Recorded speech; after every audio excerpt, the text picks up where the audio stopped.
Kayla, hi, welcome to the Female Startup Club podcast. Thanks so much for having me. So excited that you're here joining me today. For everyone listening, the context of this amazing episode is I saw a video on Kayla's LinkedIn that I'm not going to say what it was just yet. We'll get to that. But I saw a video. I was outraged and I said, please come on the show and tell us about what's going on in your world around the brand that you're building right now. But we'll get to that. For context of your business, can you give us the elevator pitch to who you are, what your brand is, and what the ethos behind it is? Yeah, so my name's Kayla Castañeda. I'm the co-founder of Agua Bonita. We make real fruit aguas frescas. So aguas frescas are a traditional Mexican drink, usually made with fresh fruit, non-sparkling water, and a sweetener. A lot of ours use no added sugar or just very little sugar in general. And we help fight food waste with every blend that we make. And we also give back to migrant farm workers via nonprofits with every purchase of our products. I am so excited to try like all of the flavors, but particularly the watermelon chili and particularly the spicy mango, because these speak to me. Spicy anything is my vibe. Yeah, I was dead set on putting out some spicy SKUs from the very, very beginning. So I'm so excited that we made them come to life. And we've gone through some different iterations of them. I mean, sometimes they came out way too spicy, sometimes not spicy enough. But I think that these latest versions that we have going out are like the ones. The happy balance. It's so funny because actually a few months ago, I was saying to my husband, I was like, someone just needs to bring out spicy water. Like, I just want spicy drinks that are kind of good for you, but have spice instead of sweetness. And I know these have sweet in them as well, but I'm so excited for spicy drinks, you know? Yeah, me too. I love a little bit of spice in everything. So I definitely understand. Me too. Let's go back to where this brand and this business starts. What was the light bulb moment for you and your co-founder? Like, how was this coming to life? Yeah, so I've worked in food and beverage for the better part of the last 10 years. So I actually used to work for Coca Cola back in the day, and then left Coke to really kind of pursue things that I could be a little bit more intimately with. And so I started consulting. The last consulting job that I said yes to was the week that the global pandemic started. So it was terrible timing to take a new job. But as the pandemic kind of, rolled through town, everything closed down, and I found a lot of time on my hands. But we like to joke that when life gives you lemons, make aguas frescas, because that was really the moment that I felt prepared enough to okay, I have enough corporate experience, I have enough startup experience, and I want to just do my own thing and let's create something that's missing from the market first and foremost, but then also a reflection of ourselves and of our culture and something that we love and would drink all the time if it existed in a ready to drink format. And aguas frescas really fit that bill, and we wanted to do something that we could make a better for you version of without having to sacrifice any taste. And yeah, and Agua Bonita was born mid-pandemic. Oh my gosh, that is so cool. Life definitely gave the lemons and the aqua frescas to all of us. Did you always know that it was going to be that particular beverage, or was there still R&D and formulation and tossing around ideas in the kitchen, or was it no, this is it, no question? When we started working on Agua Bonita, we knew for sure it was always going to be aguas frescas. There had been other times in my life in the past where I had wanted to start a beverage company, and I had thought about doing a nitro coffee, like a canned nitro coffee. And I worked on that solo, but it just helped me learn so much about the manufacturing process. So it was a great experience. It didn't really take off or anything. But now, Starbucks does canned nitro coffee. So I like to think that I've always been a little bit ahead of the curve. But when it came to Agua Bonita, we always knew that it was going to be aguas frescas. Oh my gosh, so cool. Can you talk us through like that really early time before launch? What were you doing? What were the steps involved in actually getting this brand started? What was your day to day like? Yeah, this is something that I've recounted a lot recently because I tell folks, we launched conceptually July 2020, but those first 6 months, like July through December 2020, is really like stealth mode, right? Like you have to kind of conceptualize your brand and your identity and like what your values are and like what your unique proposition is and what makes you different from the whole market, right? Especially beverage, it's a super saturated market.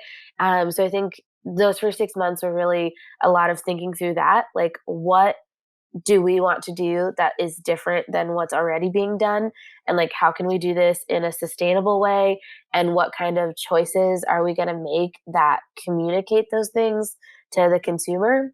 And then once you have that, like where do we find the partners to make it happen, right? Because most people that can something in a beverage, they don't own the canning equipment, so you have to find a co-packer or co-manufacturer and figure out like what those MOQs look like, and then figuring out insurance and how to structure your company, and if you're the kind of company that is gonna want to take investment later on, or if you're really gonna just like bootstrap it. And I mean, I had a good foundation about like how the distribution process works, but if you're not familiar with it, I would definitely take the initial time to get familiar with it in beverage and in CPG. So the first 6 months was really like a lot of that was like figuring out who do we want to say that we are, what is our identity, and then how do we find the right partners to like make that identity that we've settled on come to life.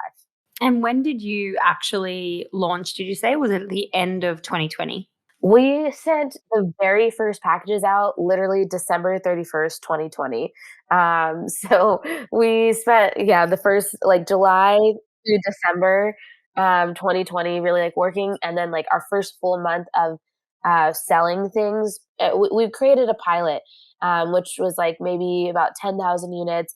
And we thought like, okay, we're a new brand. It's going to take us forever to like get these out the door, right? But in the first quarter, well, actually, like a little over the first month of 2021, we sold through our entire pilot online.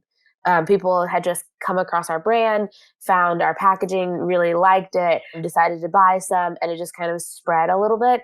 And then we were like, okay, I think we're really on to something. Let's go back and make some more and see like if we can, repeat this success.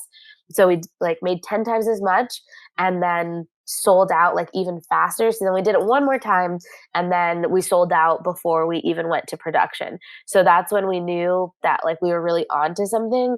And yeah, that first quarter of 2021, I would say, was when we were starting to pilot things online.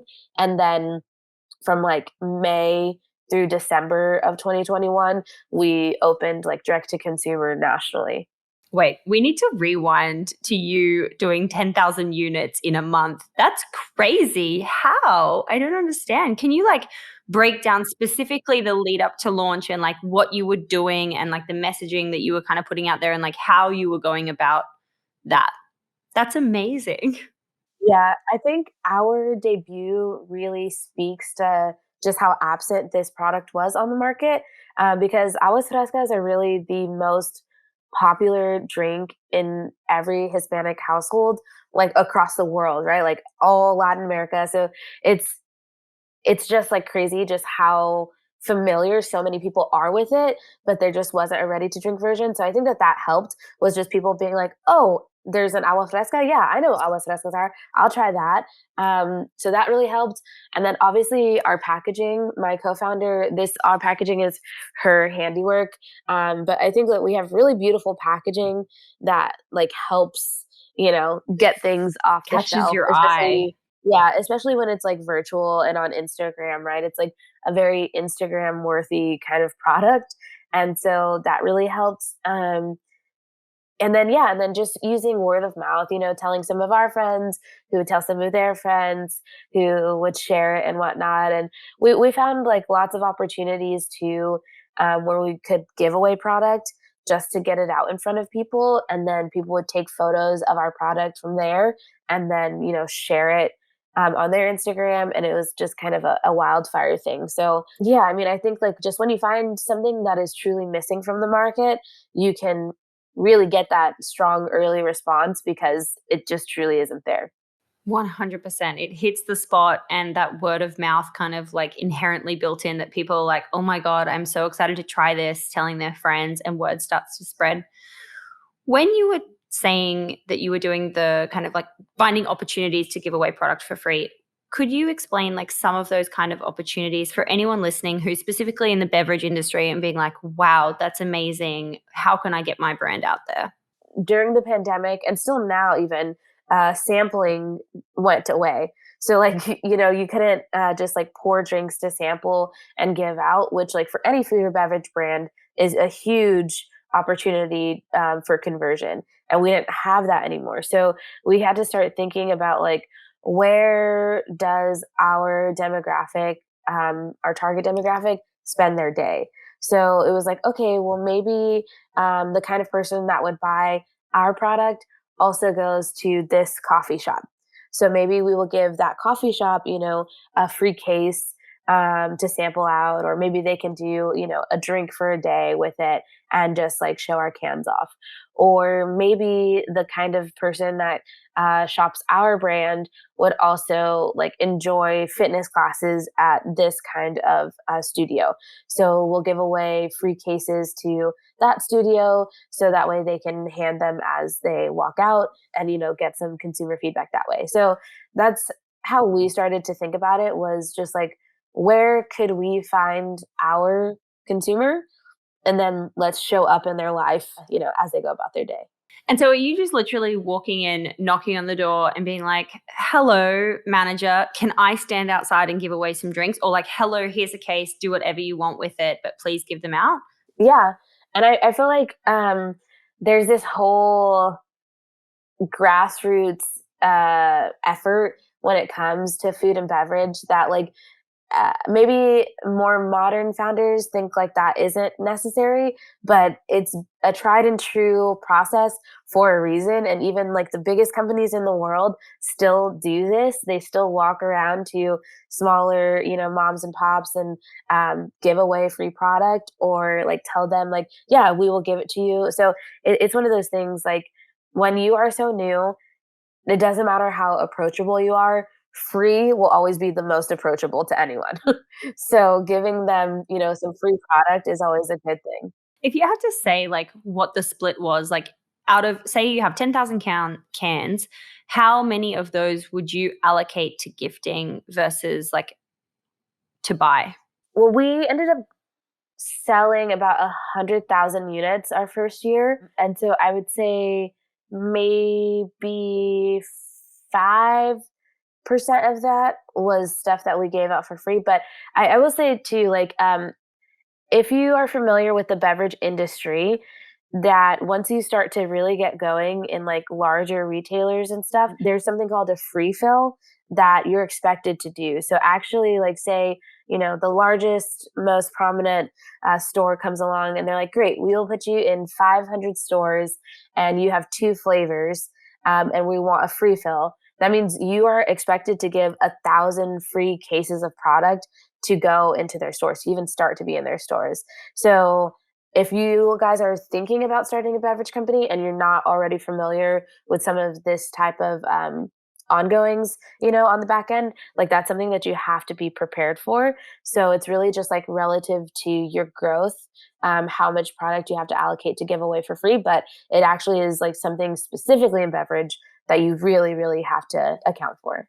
Wow, I didn't know that. I've never heard that term before, free fill. That's so interesting. So, does that mean they give it away for free in the store, or they're still selling it, but they expect you to give it to them for free as a test? Exactly, the latter, yeah. So you give it to them for free and they still sell it in store. So they will still make money off of it, and you will not.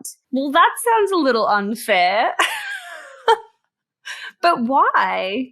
Yeah, so that's why like the beverage industry is just super capital intensive because there's a lot of they're called like free fills and slotting fees. It's really the trade spend, and that's just kind of the way that the industry works. There's only ever so many slots on a shelf, right? And so they really do expect brands to give that first fill for free, so that they take on 0% of the risk, and you take on all the risk, and then they test it out, and then if they like it, then they'll keep on ordering. And yeah, and it's really a messed up kind of way to do things, but it is industry standard. So you have to have a lot of cash to like burn through, which is why, like giving product out for free at community events is kind of the same way that you have to approach retailers anyway. So you just always have to allocate them. It just feels icky though. Like it just feels particularly shit for like a new business owner who's small and getting started and kind of trying to get their foot in the door somewhere if they have a great product, especially, like it kind of feels like I don't know, like you're being taken advantage of or something. That's so crazy to me. I will say for like any women-owned businesses and minority-owned businesses, getting those certifications as like a women-owned business and a minority-owned business is very, very valuable to you when it comes to this particular thing, because there are some large retailers that have programs that will bypass the free fill or reduce the slotting fees or the trade spend for women owned and or minority owned businesses. So if you guys are listening and you haven't gotten those certifications yet, you should really check them out, because they could take a while to get, but they will help you on that side of things. And where does one get those kind of certifications, and like what's that process? Is it expensive, or is it kind of just an online application? It's a mix of things. So there's always an online application. We are certified women owned through WeBank. It's WBENC. And so you do an online application, lots and lots and lots of questions. It's a pretty lengthy application. Then you'll have sort of an interview, and then you just kind of confirm the details that you put there, and then issue your certification. I can't remember what the fee is. It's I want to say a few $100s, maybe 1,000, but somewhere in that ballpark. What it'll save you down the road by having the certification is definitely worth it. But it can take, months to get that certification, because there's always just like, they're always busy processing new applications. And yeah, and I'm sure that there are other bodies that you can go through. But if you just Google kind of like women owned certifications, you'll see the really like top players and be able to, start their online process. Gosh, you're blowing my mind. All these things I didn't know. This is crazy. Wow. Thank you so much. I want to shift to talking a little bit about the capital piece, because we've kind of touched on it here and there, and it's something that I really love to talk about.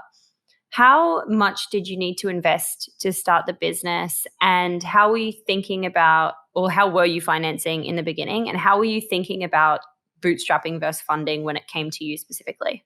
Aaron and I always knew that there would come a time that we needed outside capital, just because of how notoriously expensive the beverage industry is, right? For like things like this, free fills, you need to be able to like produce all the product, ship it all, all that kind of stuff. When we started, we had one angel investment of $30,000. And then the rest was just mine and Aaron's personal money. And we used all of that to make a pilot. Pilots in beverage can be very expensive. Like the minimum order quantities in this industry are very, very high.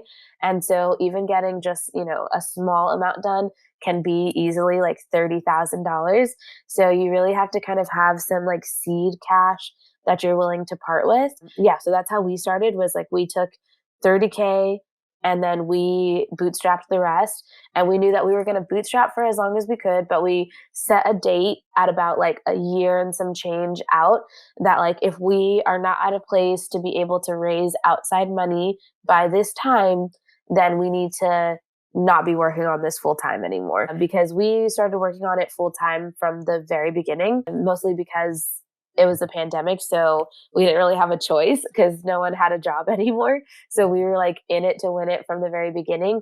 But we did set a date that like if we cannot get more capitals through the door, and like we have already put in all of our life savings and stuff into making this work, then like this needs to be a hobby and not a full-time job. And thankfully we were able to get to that point, and we were able to raise. We're actually the first Latino owned company in our industry to ever raise more than $1 million. So we are super excited about that. That is so cool. Thank you. And you raised like 2 million now already, right? Yeah. Uh-huh. Yeah. So it was a big deal for us. Yeah. But we gave ourselves, a deadline. And how did you find the experience when you were going through the fundraise? Did either of you had any experience fundraising before? Erin had a little bit in that she had been like around while some of those meetings were happening, but it wasn't her directly fundraising. She was just, a supplement to the conversation.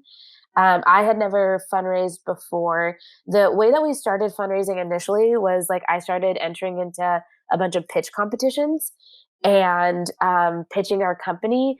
And we actually raised like we won like over $500,000 in pitch competition winnings and like grants.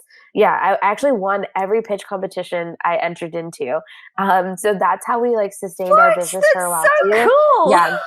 So I would definitely say, like make sure that you look at all the pitch competitions that are available and like go present your business to all of them. I feel like you're so humble over here, like just casually dropping this in. Like, this is so exciting. I'm like wanting to shout and scream for you. That's so cool. That's so much money to win. Thank you. Yeah, it's been crazy. It's yeah, and so like that is how we approached like bootstrapping. I can't even remember what the core question was, but yeah, that's really how we approached it, and just kind of, doing what you have to do to make it work. That's so interesting. And this kind of segues into the video that I came across you talking about, because it all started from a pitch competition. So, do you want to kind of introduce us to this wild story that is happening for you and your business right now?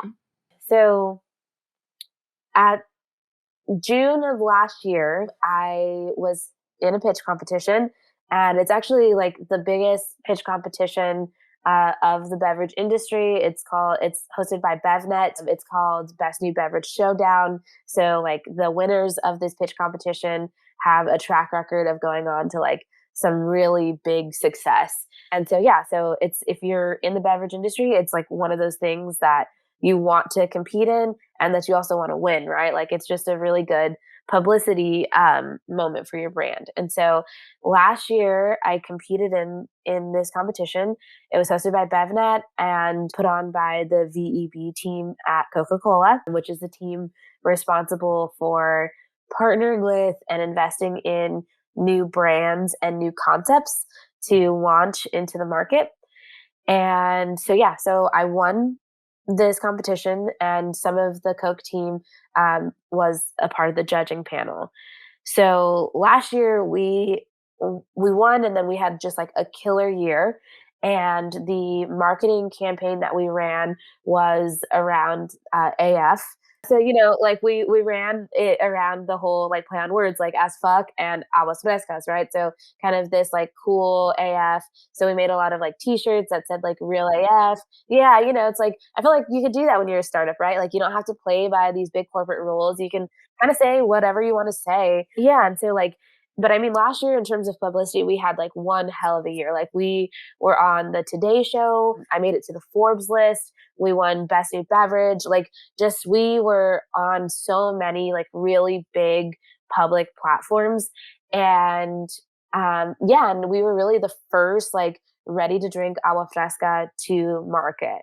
So then fast forward a few months, it's announced that Coca-Cola is debuting aguas frescas under their Minute Maid brand. So we're like, okay, cool. Like, it happens. Like there's always going to be more competitors in the category. And like, quite frankly, like you need competitors for it to even be considered a category, right? Like if you're the only person, it's not really a category. So that was cool. And we've met a lot of other Aguas Frescas startup founders now that are like coming to market with theirs. So like, cool, it happens. But then I was on Twitter the week of Cinco de Mayo, and I was scrolling, and I came across a ad that was targeted to me for Minute Maid Aguas Frescas, and the marketing campaign was built around this play on AF, and very, very, very similar to the marketing campaign that we had run last year. After presenting our brand, where the team responsible for these new things at Coke was part of the judging panel. So could it be a huge coincidence that, after we presented our brand and do our marketing campaign, that the next year they are doing the same or very, very similar? Yeah, absolutely. Could totally be a coincidence. I do say that in the spirit of like anything is possible, but like what is most realistic? I don't know. I don't want to be too accusatory here, but I just think if you look at a lot of the similarities, they are very, very pronounced similarities. Yeah, like let's call a spade a spade. They're like, it's the same. That's crazy. I hate that for you. But I feel like it's also not the first time that we see this from these big brands like Coca Cola and Pepsi seem to be in these kind of. I've come across posts on LinkedIn before from other founders, like the Droplet founder, about, her brand and what happened there. And it's like, it's so weird, specifically because you were in that competition and you were part of it and they were judging you. And then have you asked them about it? Like, do you go to them and be like, hey, like, you saw me pitch that competition. Like, what the heck is this? Yeah. You worked there as well, actually. I just connected that. Oh my God. Yeah, and so that is something too, like, there's been definitely some men that have tried to like mansplain to me, like, well, this is how Coca-Cola puts together their campaigns and stuff like that. I'm like, dude, I know. I used to work for Coke. I probably know better than you how things work there because I worked there. And so yeah, so I mean that's a whole other topic. The thing is, like, we're not upset that they have aguas frescas. Like I said, like you have to have a category, and you have to have competition to have a category. So not upset about that. I just think about the impact that we could have made had we partnered together with them, or had really they partnered with us, because like we have certain things built into our company, like our 1% back program, where we support migrant farm workers with every purchase. Like, think about using the Coca-Cola resources to like spread our distribution, like the kind of impact that could have made on the community. And then, like, we tried to rescue produce to make our drinks. So like, think about just that sheer volume of produce that we could have, worked hand in hand with them as a large company to like get off the streets and stuff like that. So it's just unfortunate that instead of finding a partnership opportunity, it was more of just like, okay, well, we're just gonna do it our way. Yeah, I don't know. It's hard. There's only so much I can say about it. And I will say, like, picking a fight with, the biggest company in the world was not on my 2022 to-do list. And it still really is not, but it's just really unfortunate just what it looks like. I've actually spoken to the founders of Midday Squares about what happened to them when Hershey tried to buy them / then sue them for a color mix up, and like the approach that you have to take when these huge behemoth companies come at a small business that obviously doesn't have the same pockets as they do. And it's like, yeah, you can't fight them necessarily by, I don't know how it works, but like suing them back or whatever, or trying to battle it.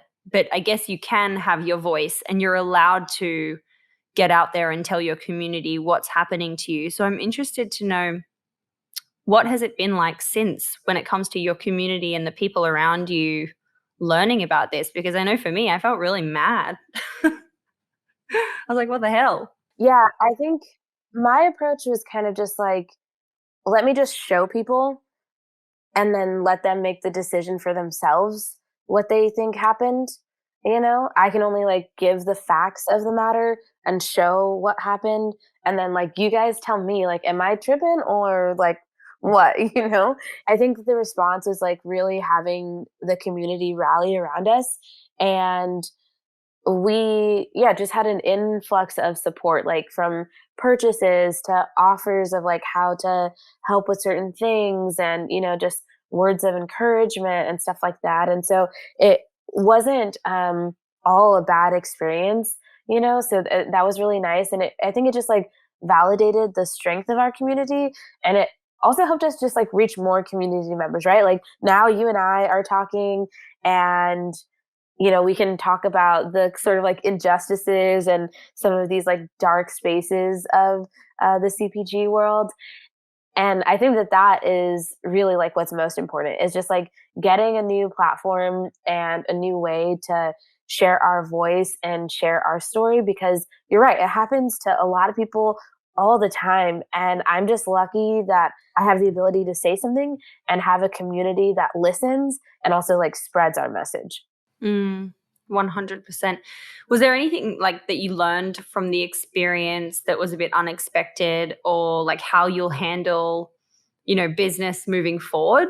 No, I would say like I was told by some people, like, maybe you don't want to say something. And I totally get why, I understand why, especially, earlier we were talking about like the slotting fees and stuff like that. And there's only so many spaces on a shelf. Like larger companies can go in and just buy your shelf space, and kind of like kick you out of the market in terms of doing that. So I know that that was, a big concern for some people, for me not to say anything. But I guess my stance on it was that like we're a startup and we already have the whole like deck stacked against us.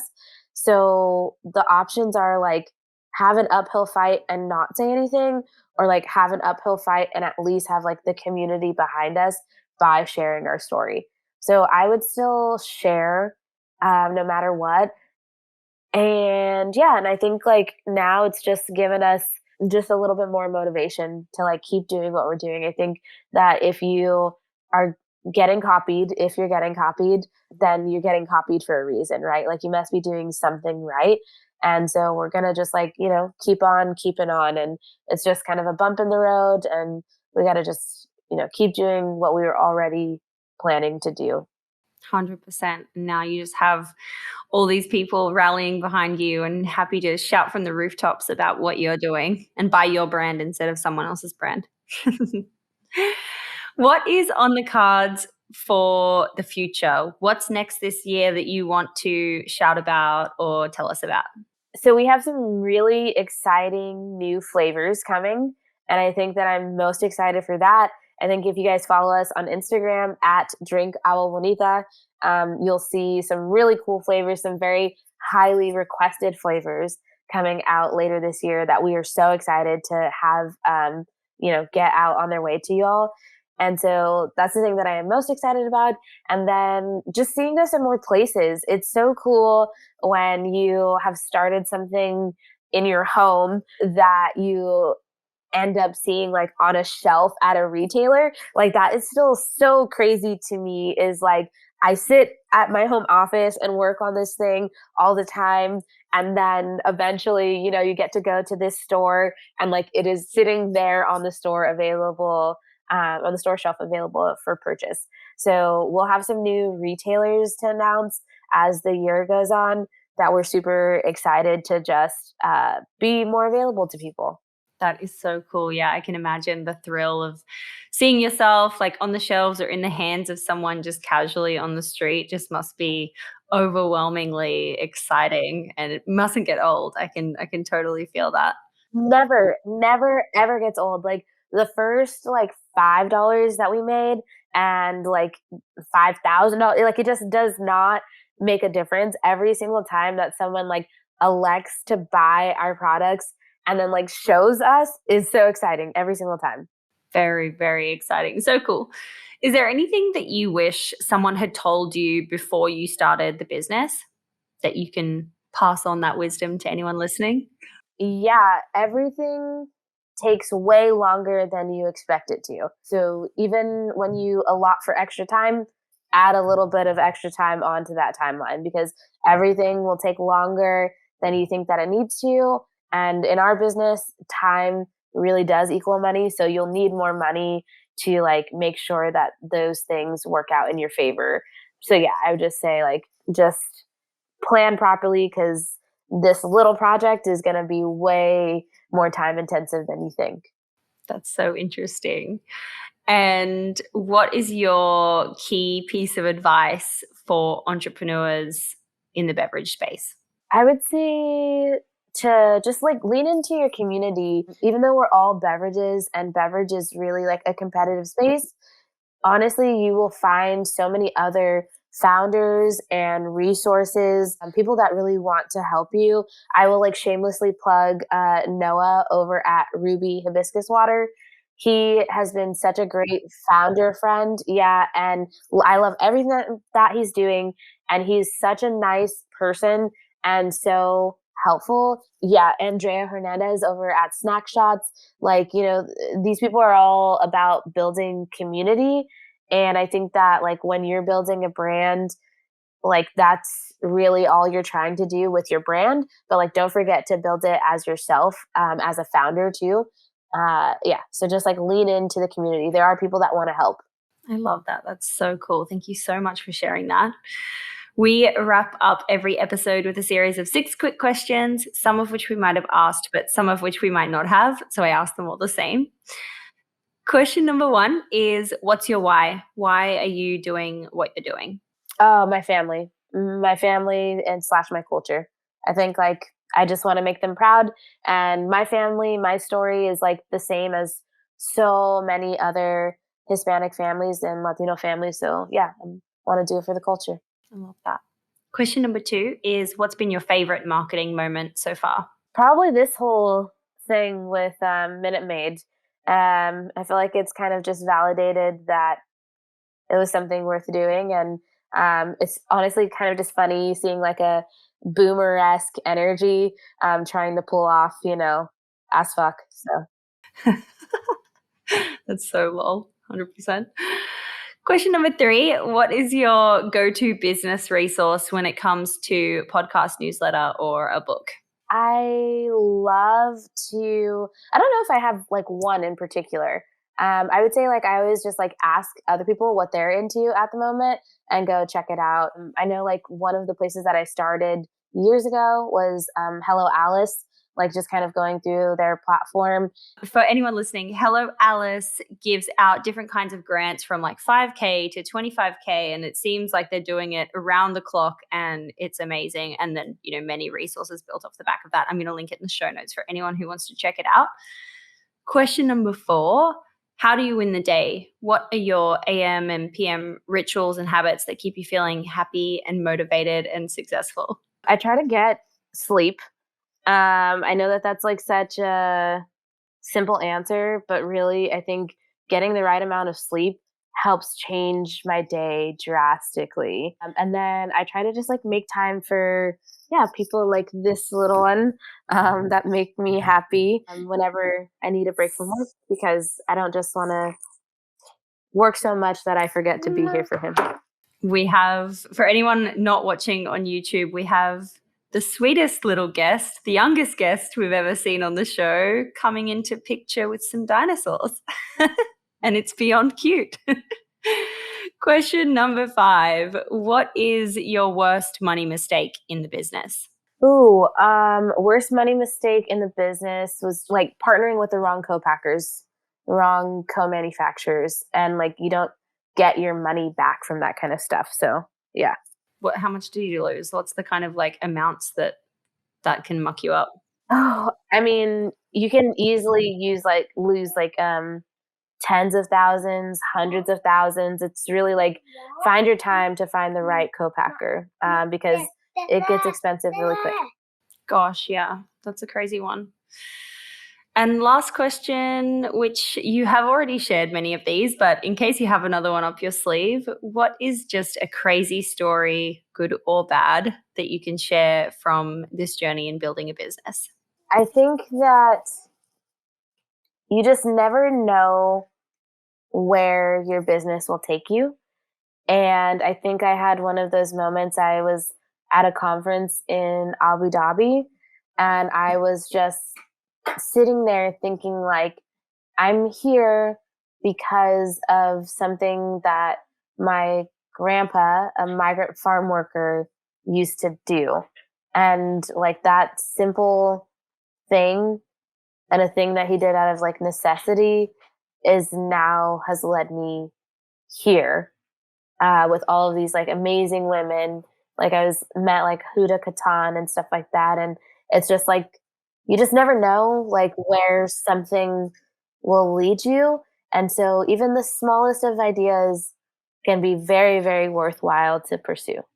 That is so cool and so true and so special. Thank you so much for coming on the show and sharing this story with us, this crazy story and this journey that you're on. How can people support you and cheer about you and be your cheerleader right now? Yeah, well, thank you so much for having me, first of all. But yeah, follow us on Instagram. It's at Drink Agua Bonita. You guys can always go to our website and check us out there, www.drinkaguabonita.com. But if you pay attention to our socials, you'll see new flavors coming out and like a lot of fun, cool stuff. I think like all of our models are hot, our like merchandise is cool, our flavors are good. And so we just are really excited to just bring some like fun into the space. So yeah, follow us on Instagram and check out our website. I absolutely will be doing all of that. And I'm excited to try all of the flavors when I get back to the US in a couple of weeks. Thank you so much, Kayla. Thank you.